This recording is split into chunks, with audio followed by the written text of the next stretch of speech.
ever since Gachagua was impeached, he has never spoken about Ruto must go. He has never rallied sympathetic members of parliament to the cause of impeaching or voting a vote of no confidence against Ruto. But he's just gaslighting people every day over the weekends. He's not giving the punch. He's not giving the right message. Every time you listen to him, like now, for instance, when he was talking about the abductors, he just said a name called Abel. He just said a name called Abel. We had to do the dirty work of finding out the other information. You understand? He just says Abel because he's not there to burn bridges with Ruto. He's not there to challenge the establishment. He's there to gaslight you. He's there to bait you. He's there to distract you. He's there to derail you. You understand? If we didn't have the element of Gachagua constantly campaigning, prematurely campaigning, we would not be having the tribal sentiment, the escalated tribal sentiment that Gaucho and Mbanya are using, are escalating with. You understand? So all of these things, the offshoots of Gachagua's verbal diarrhea, the offshoots and the whatever, the resultant or cumulative effect of Gachagua's verbal diarrhea is now these smaller offshoots we are seeing in the likes of Mbanya. You understand? Mbanya, Gaitho, these are the Lady Jacqueline. You know, you guys follow just anyone too mwenye amejitokeza. Somebody without brains, somebody without logic or common sense. You just follow them too. Fwa. Fwa. So, akina Mbanya are the offshoots. They are the cumulative effect of the scripted and choreographed ethnic tour of Rigathi Gachagua around the country. You understand? So while you guys are promoting Rigathi Gachagua as even an option in the next election, what he's doing is he's making it difficult for us to realize our objectives. Now, our objectives is Ruto must go and institutional and structural reform. You understand? That is our objective. So who has gotten us? Kengori is telling us to speak about Gaucho. Who has emboldened Gaucho to speak the way he's speaking? It is none other than Rigathi Gachagua, because he appointed himself as a spokesman of the region without any mandate of the people. He made himself the spokesman. He made himself the kingpin. I was never consulted. I was never done what? Why are you telling us to whatever? Now, secondly, ever since Rigathi Gachagua was impeached, he has never spoken about Ruto must go. He has never rallied sympathetic members of parliament to the cause of impeaching or voting a vote of no confidence against Ruto. But he's just gaslighting people every day over the weekends. He's not giving the punch. He's not giving the right message. Every time you listen to him, like now, for instance, when he was talking about the abductors, he just said a name called Abel. He just said a name called Abel. We had to do the dirty work of finding out the other information. You understand? He just says Abel because he's not there to burn bridges with Ruto. He's not there to challenge the establishment. He's there to gaslight you. He's there to bait you. He's there to distract you. He's there to derail you. You understand? So we have moved from an intellectual high of discussing taxes and whatever in the budget and everything and everything that in between. And now we have been reduced to tribal arithmetic. All because of who? All because of Rigathi Gachagua. So, isn't it plausible that he has been deliberately deployed to serve this very purpose? You understand?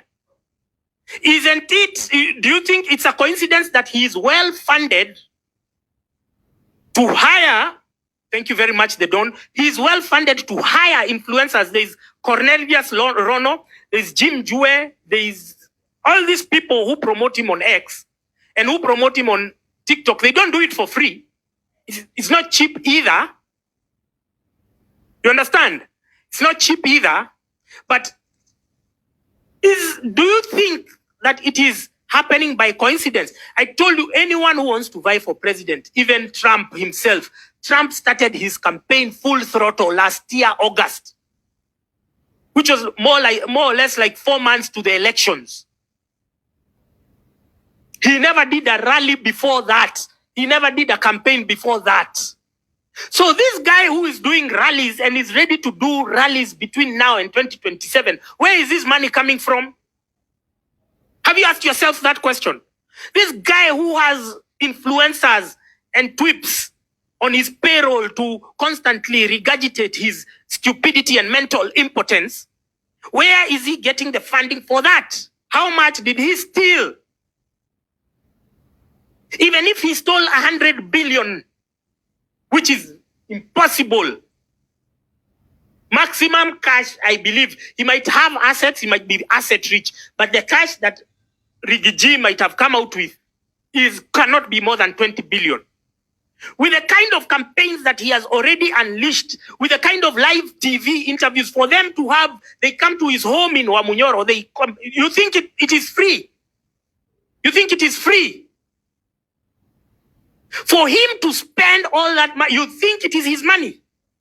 You think rich people spend their money like that? That is government money. For him, he's ready to unleash, to roll out a campaign between now and 2 years. He's ready to sustain it. You genuinely believe it is his money? He's going to his bank account and withdrawing? Do you think regarding Gachagua, all the media tours that he's been going, all the media tours that he's been going, you think they've been free? There was this lady who's called Sandra Kimani, who was complaining that they have not been paid by, what are these guys called? Affordable bloggers of State House. And so she was talking about, for every interview that she goes, whether it is radio, whether it is TV, you have to go and leave something for the person who has interviewed you. You have to leave 3K or 5K. So you can imagine, for the wall-to-wall coverage that Rigathi Gachagua has been receiving, how much he has paid. You can imagine. Just try and put an amount on it. So you think that this money ni yeye anaenda kwa bank? No, first of all, if he had stolen money and he had stashed it, a genuine government which is cracking down on him would have cracked down on his money, would have blocked his finances, his assets and everything. Nothing of the sort has happened. He is moving around the country, which shows that he has been allowed. As imebidi twende chini ya maji kwa sababu ya tweet moja mbili tatu. Him who is doing significant damage is allowed. Rigiji is the source, is the engineer, is the initiator. Because once again, back in June, we were discussing taxes, we were discussing the whatever debt position, we were on an intellectual high. How we moved from that to this is none other than Rigathi Gachagua, because he turned his impeachment into a Gen Z affair. As we were not involved with him. In fact, what did we say when he was being impeached? We said, kufa dereva, kufa makanga. If you're getting rid of the makanga, why leave the driver? Get rid of both sons of bitches. You understand? So, whatever. We were never about whatever. Rigathi Gachagua has desperately then tried to insinuate and associate himself with Gen Z. Even when he goes for meetings, asema, unaona Gen Z, tukieka kura ya Gen Z. Anaeka kura ya nani? Kuna Gen Z yote yako hapa ametuma ati anasema atavotia nini? Rigiji. Kuna yote. So, we have moved from that intellectual high and come low because of one and only Rigathi Gachagua. Rigathi Gachagua has been the biggest liability of the movement. He has been the biggest problem that we have had. He has been the biggest problem that we have faced. If he didn't exist, we could have executed June 25th. But he, in his infinite stupidity, saw it wise now to start giving press conferences. He was paying people to say that he's the one behind Gen Z, but it was all choreographed to ensure that they galvanize the opposition politicians Yeah?